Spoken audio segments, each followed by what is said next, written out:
You're here on your own right now, but of course you're not on your own in the company. There's three of you that you as co-founders.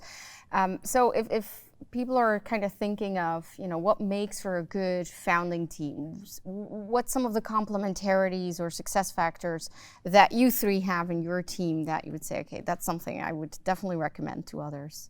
That's the $1 million question. And you're absolutely right. I've been fortunate to meet Koen and Louis. I think they're two amazing guys, very hardworking, and I think we work very well together. And I guess one of the learnings is the fact that we are super complementary.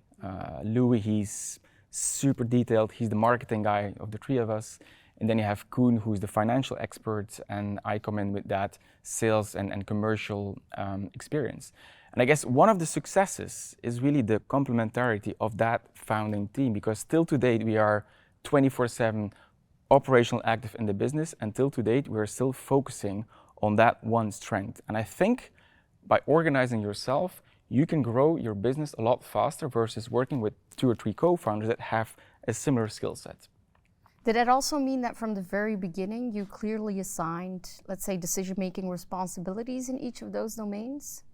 Yeah, I would say unwritten rules of co-founders that take certain decisions. Yeah. I think within our field we take those decisions, but at the same time we have our weekly founder meetings where we try to align as much as possible on some of the more difficult and complex situations. But yes, we all have our responsibilities, and we know inherently which decision to take, and if it's not that clear, then we discuss it at founder level. Yeah. Maybe another one where we talk about scaling, a lot of people point to the importance of replicability. Now, of course, when we think replicability, I would say it's one of the advantages that probably software companies have, because the digital component of their business model makes it quite cost effective for them to scale very fast as well and globally.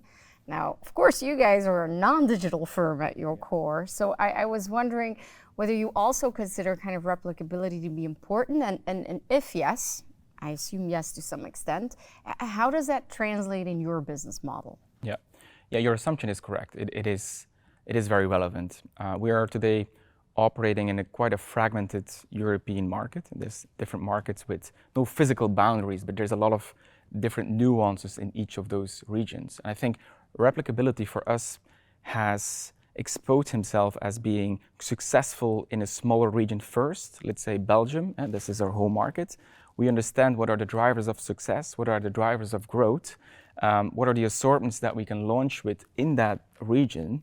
And then when we expand into neighboring countries, we try to understand the things that work, replicate those into those other regions, and the things that really don't work, let's just kill them immediately, because we're not going to get any further with that. So I think replicability is all around the way we've approached our go-to-market in the European market. Take the learnings, iterate on the things that we're doing quite well, and do just a lot more from the things that we're doing quite well. And then you say, okay, expansion, and you guys, I think, went through an interesting journey where you started with dry and wet food for dogs, you then moved to snacks for dogs, and then cats. Was there any particular logic behind, like, okay, let's first do this, then we do this, then we do this? Anything on that journey that maybe you decided not to do that you could have done? Yeah, it is amazing in 8 years how consumer preferences change. Like, we indeed started our business with dry food for dogs and wet food. And along the way, the decision was obvious to increase basket spend and to go into treats and dental care. I think the key insight here is to make sure that when you're growing your scale up, is in the beginning you take a lot of gut feeling decisions, like let's do dry food, let's do wet food, and let's expand. But 3-4 years into the journey, we've decided to build a consumer market insights team, and we've started to put the consumer 100% in every decision that we take in the business. And it's basically the consumer telling us what type of products they would want to see under the Edgard Cooper umbrella. I'll give you an example. We know that a UK consumer is, for example, a lot more sensitive to the sustainability angle of the business. And for those type of consumers, developing an alternative protein product might make a lot of sense. Whereas in Germany, that type of consumer has different consumer preferences, and that might make less sense. So along the way, we've built and developed a lot of products, But equally, we had a lot of ideas, and we killed a lot of those ideas as well, luckily.